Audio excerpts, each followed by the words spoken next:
हड़प्पा सभ्यता का समय कब से कब तक माना जाता है? हड़प्पा सभ्यता का समय कब से कब तक माना जाता है? तो 2350 ईसा पूर्व से लेकर 1750 ईसा पूर्व तक माना जाता है। नेक्स्ट है, हड़प्पा सभ्यता का क्षेत्र कितने किलोमीटर में फैला हुआ था? हड़प्पा सभ्यता का जो क्षेत्र था यह कितने किलोमीटर में फैला हुआ था? तो यह 12,99,660 वर्ग किलोमीटर में फैला हुआ था। मोहनजोदाड़ो स्थल की खुदाई कब और किसने की थी? मोहनजोदाड़ो स्थल की खुदाई यह सन 1922-23 में हुई थी लाखल दास बनर्जी के द्वारा। किसके द्वारा? लाखल दास बनर्जी के द्वारा सन 1922 ईस्वी में। हड़प्पा सभ्यता का पता कब और किसने लगाया था? तो यह 19वीं शताब्दी में अंग्रेजों ने लगाया था। हड़प्पा सभ्यता की खुदाई कब और किसने की थी? तो यह सन 1921 में दयाराम साहनी ने की थी। दयाराम साहनी ने की थी। हड़प्पा में किसकी आराधना की जाती थी? हड़प्पा सभ्यता में किसकी आराधना की जाती थी? तो मातृ देवी तथा पशुपति नाथ की आराधना की जाती थी। आग से पकी हुई मिट्टी को इस समय क्या कहा जाता था? आग से पकी हुई मिट्टी को इस समय क्या कहा जाता था? इस समय टेराकोटा कहा जाता था। टेराकोटा कहा जाता था। हड़प्पा वासियों का समाज कैसा था? हड़प्पा वासियों का समाज मात्र सत्तात्मक था। मात्र सत्तात्मक। मकान निर्माण की फैक्ट्री कहा जाता है। मन का निर्माण की फैक्ट्री कहाँ पर स्थित थी? मन का निर्माण की फैक्ट्री कहाँ पर? चौहदड़ों में स्थित थी। कहाँ पर? चौहदड़ों में स्थित थी। किस खेल का प्रचलन हड़प्पा के समय से था? किस खेल का प्रचलन हड़प्पा के समय में था? तो वह था शतरंज खेल। हड़प्पा वासियों की सामाजिक व्यवस्था मुख्य आधार क्या थी? हड़प्पा वासियों की सामाजिक व्यवस्था थी, इसका मुख्य आधार परिवार हुआ करती थी। परिवार हुआ करती थी। बिल्ली का पीछा करते हुए कुत्ते के पंजों के निशान कहाँ से मिले हैं? बिल्ली का पीछा करते हुए कुत्ते के पंजों का जो निशान है यह कहाँ से? सिंधु कालीन स्तर चौहदड़ों से प्राप्त हुए हैं। खेत की जुताई के लिए किसका प्रयोग किया जाता था? खेतों की जुताई के लिए किसका प्रयोग किया जाता था? तो हल का प्रयोग किया जाता था। हड़प्पा वासी किसे अपना पवित्र पक्षी मानते थे? हड़प्पा वासी किसे अपना पवित्र पक्षी मानते थे? तो यह फाख्ता को मानते। किसको? फाख्ता को पवित्र पक्षी मानते थे। कपास के उपज की पहली जानकारी कहाँ से प्राप्त हुई है? कपास के उपज की जो पहली जानकारी है यह हमें हड़प्पा काल से ही प्राप्त हुई थी। स्वास्थ्य किसकी देन है? स्वास्थ्य की यह हड़प्पा सभ्यता की ही देन है। इस समय कौन से धातु मिलने के प्रमाण प्राप्त हैं? तो इस समय तांबा, टिन और कांस्य धातु प्राप्त हुए थे। सेंधवासी मिठास के लिए किस चीज का इस्तेमाल करते थे? सेंधवासी मिठास के लिए शहद का इस्तेमाल करते थे। हड़प्पा के समय व्यापार की कौन सी प्रणाली प्रचलित थी? हड़प्पा सभ्यता के समय व्यापार में कौन सी प्रणाली प्रचलित थी? तो वस्तु विनिमय प्रणाली। वस्तु विनिमय प्रणाली सबसे ज्यादा प्रचलित थी। हड़प्पा सभ्यता में शहरीकरण की मुख्य विशेषता क्या थी? हड़प्पा सभ्यता में शहरीकरण की जो प्रमुख विशेषता थी वह थी निकास प्रणाली। निकास प्रणाली। हड़प्पा सभ्यता में लिपि और धर्म की जानकारी कहाँ से मिली हुई है? हड़प्पा सभ्यता में लिपि और धर्म की जानकारी हमें कहाँ से? सैंधव कालीन मोहरों से प्राप्त हुई है। सैंधव कालीन मोहरों से प्राप्त हुई है। हड़प्पा सभ्यता में कहाँ विशाल स्नाहगार प्राप्त हुए हैं? हड़प्पा सभ्यता में कहाँ से हमें विशाल स्नाहगार के साक्ष्य प्राप्त हुए हैं? तो यह मोहनजोदड़ो से प्राप्त हुए हैं।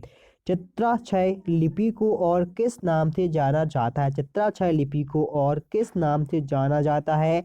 तो इसके लिए वेंड्रोफ्रेडम लिपि के नाम से भी जाना जाता है। वेंड्रोफ्रेडम लिपि के नाम से। इस लिपि को किस तरफ से लिखा जाता है? इस लिपि को किस तरफ से लिखा जाता है? तो यह बाईं ओर से दाईं ओर लिखा जाता है। इस समय कौन सी लिपि प्रचलित थी? तो सबसे इस समय चित्राक्षर लिपि प्रचलित थी। कौन सी? चित्राक्षर लिपि। अगला प्रश्न है कि इस लिपि में कितने चिन्ह ज्ञात थे। तो इस लिपि में यानी चित्राक्षर लिपि में टोटल 400 चिन्ह ज्ञात थे। किस सैंदवपुरा स्थल में घोड़े की हड्डियों के प्रमाण मिले हैं। किस सैंदवपुरा स्थल में घोड़ों की हड्डियों के प्रमाण मिले हैं। तो सुरकोटा से मिले। कहाँ से? सुरकोटा से प्राप्त हुए हैं। वह कौन सा हड़प्पा कालीन स्थल है जो त्रिस्तरीय था। वह कौन सा हड़प्पा कालीन स्थल है जो कि कैसा था? त्रिस्तरीय था। तो वह था धौलावीरा। कौन सा था? धौलावीरा। किस प्राक हड़प्पा स्थल से हल रेखा का पता चलता है। किस प्राकृतिक हड़प्पा स्थल से हल रेखा का पता चलता है। तो यह काजीबंगा से चलता है। कैसे? काजीबंगा से। चावल के उत्पादन के साक्ष्य किस सैंदवपुरा स्थल से प्राप्त हुए हैं। चावल के उत्पादन के साक्ष्य किस सैंदवपुरा स्थल से प्राप्त हुए हैं। तो है रंगपुर एवं लोथल से प्राप्त हुए हैं। सैंदव स्थल से किस जगह पर सर्वप्रथम कृषि के साक्ष्य उपलब्ध होते हैं। सैंदव स्थलों से किस जगह पर सर्वप्रथम कृषि के साक्ष्य प्राप्त होते हैं। तो यह मेहरगढ़ से प्राप्त होते हैं। कहाँ से? मेहरगढ़ से प्राप्त होते हैं। लोथल किस नदी के तट पर बसा हुआ है। लोथल किस नदी के तट पर बसा है। तो यह भोगबा नदी के तट पर स्थित है। कालीबंगा किस नदी के तट पर स्थित है। कालीबंगा यह घाघर नदी के तट पर स्थित है। किस पे? घाघर नदी के तट पर। हड़प्पा सभ्यता का मुख्य बंदरगाह कौन सा था। हड़प्पा सभ्यता का जो मुख्य बंदरगाह था वह था कौन? लोथल, जो कि कहाँ पर? भोगबा नदी के किनारे स्थित है। कौन सा था? लोथल था। वह लोथल कौन सी नदी पे? भोगबा नदी के तट पर स्थित था। किस सैंदवपुरा स्थल से फर्श के निर्मित आकृत ईंटों का प्रयोग किया गया था। तो यह किया गया था कालीबंगा में। कालीबंगा में किया गया था। वैदिक सभ्यता के निर्माता कौन थे। वैदिक सभ्यता के निर्माता आर्य थे। ऋग्वेद काल में प्रमुख राजनीति पदाधिकारी कौन था। ऋग्वेद काल में प्रमुख राजकीय पदाधिकारी पुरोहित हुआ करता था। कौन? पुरोहित हुआ करता था। गुप्त संबंध की तिथि क्या थी। गुप्त संबंध सन 319 ईस्वी में प्रचलित हुआ था। हड़प्पा सभ्यता किस काल से संबंधित है। हड़प्पा सभ्यता यह कांस्य युग से संबंधित है। किसे धातु से सिंधुवासी परिचित नहीं थे। किस धातु से सिंधुवासी परिचित नहीं थे। तो यह लोहे से परिचित नहीं थे। मौर्य साम्राज्य का संस्थापक कौन था। तो मौर्य समाज या मौर्य साम्राज्य का संस्थापक चंद्रगुप्त मौर्य था। चरक कौन था। तो चरक एक चिकित्सक था। कौन था? एक चिकित्सक था। शुंग वंश की स्थापना सन 185 ईसा पूर्व की थी। किसने? शुंगमित्र ने की थी। किसने? पुष्यमित्र शुंग ने की थी शुंग वंश की स्थापना सन 185 ईसा पूर्व में। मौर्यों के बाद दक्षिण भारत में सबसे प्रभावशाली राज्य कौन सा था। तो वह था सातवाहन राज्य। कौन सा था? सातवाहन राज्य। उड़ीसा में कोणार्क मंदिर का निर्माण किसने करवाया था। उड़ीसा में कोणार्क मंदिर का निर्माण नरसिंहदेव प्रथम ने करवाया था। नरसिंहदेव प्रथम ने करवाया था। चंद्रगुप्त विक्रमादित्य के दरबार में नवरत्न में सबसे अधिक प्रसिद्ध कौन था। तो वह था कालिदास। कौन था? कालिदास। चंद्रगुप्त द्वितीय को विक्रमादित्य क्यों कहा जाता था। चंद्रगुप्त द्वितीय को विक्रमादित्य उज्जैन शासकों पर विजय प्राप्त करने के फलस्वरूप कहा जाने लगा था।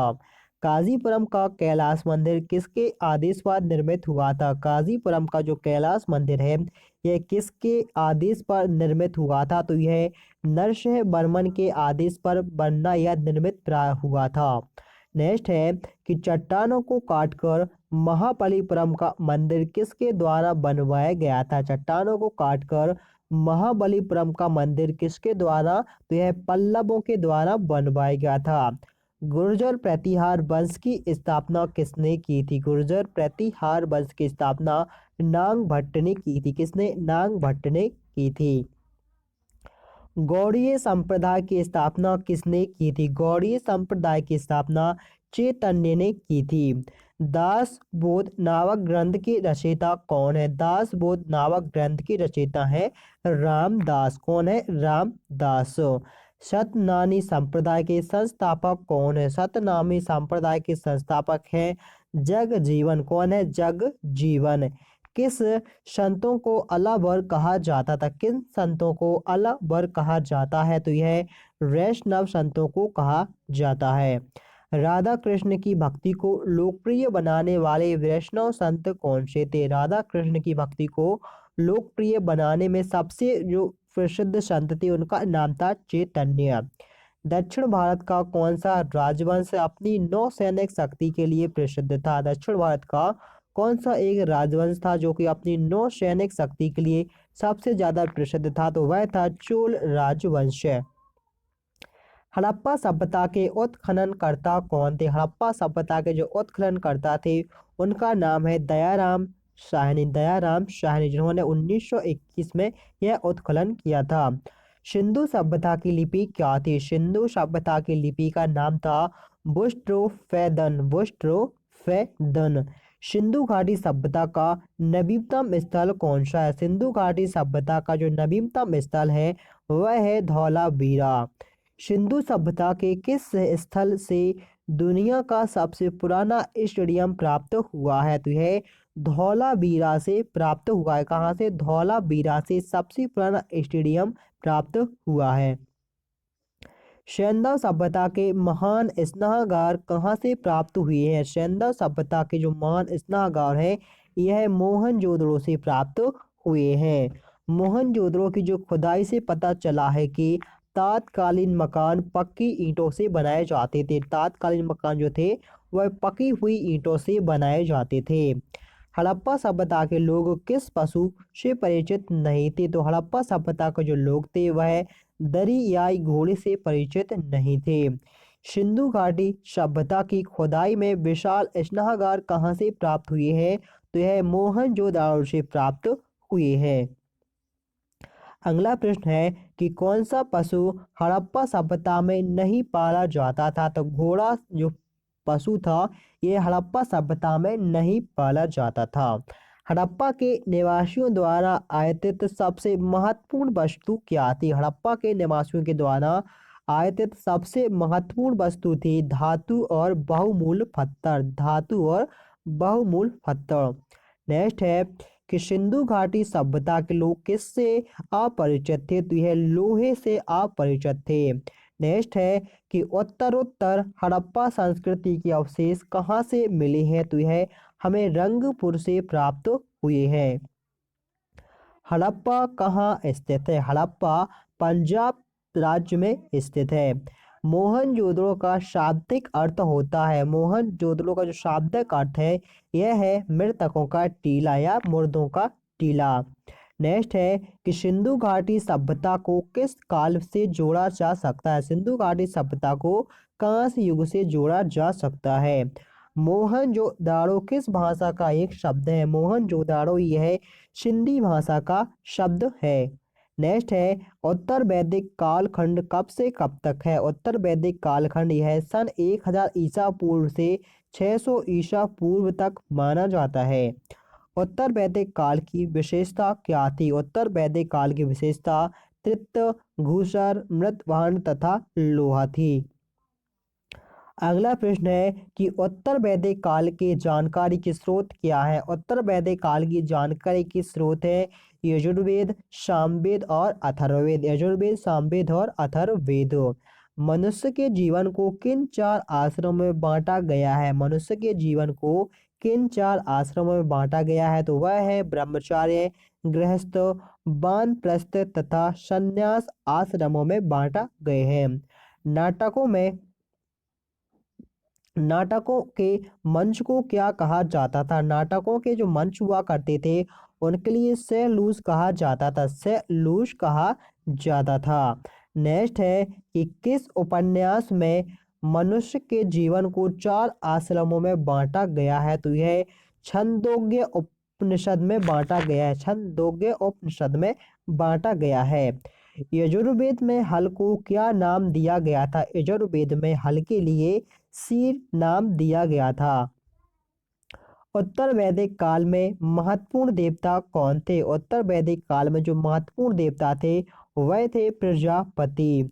शूद्रों के देवता के रूप में कौन प्रचलित थे? शूद्रों के देवता के रूप में पूषण प्रसिद्ध थे। कौन थे? पूषण प्रसिद्ध थे।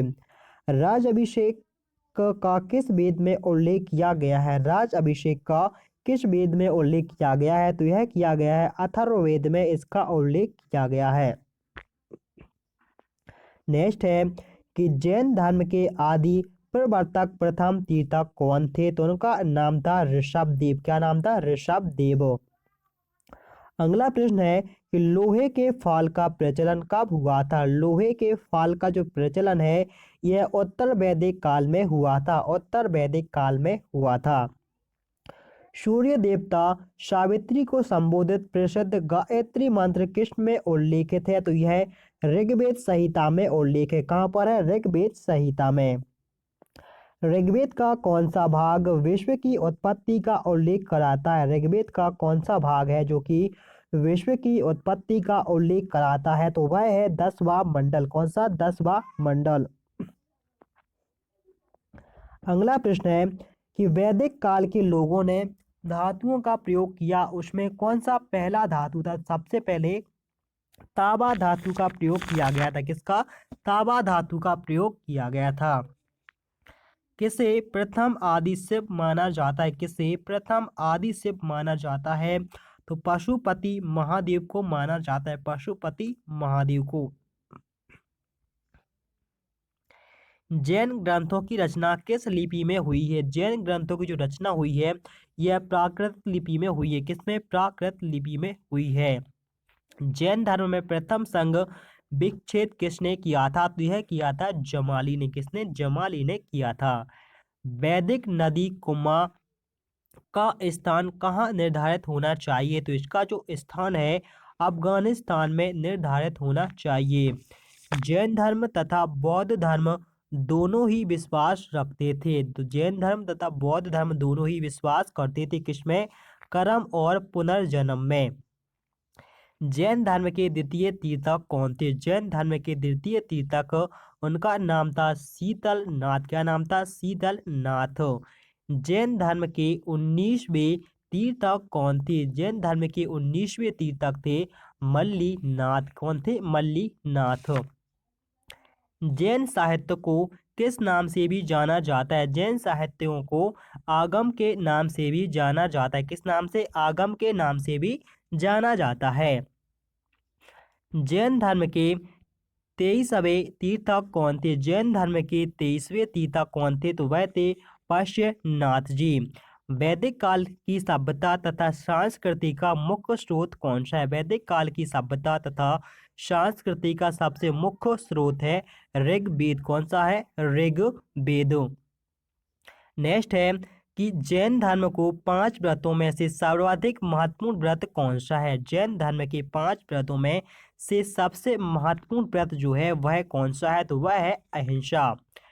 जैन धर्म का वास्तविक संस्थापक किसे माना जाता है? जैन धर्म का वास्तविक संस्थापक किसे माना जाता है? तो यह स्वामी महावीर स्वामी को माना जाता है। महावीर स्वामी को जैन धर्म का वास्तविक संस्थापक माना जाता है।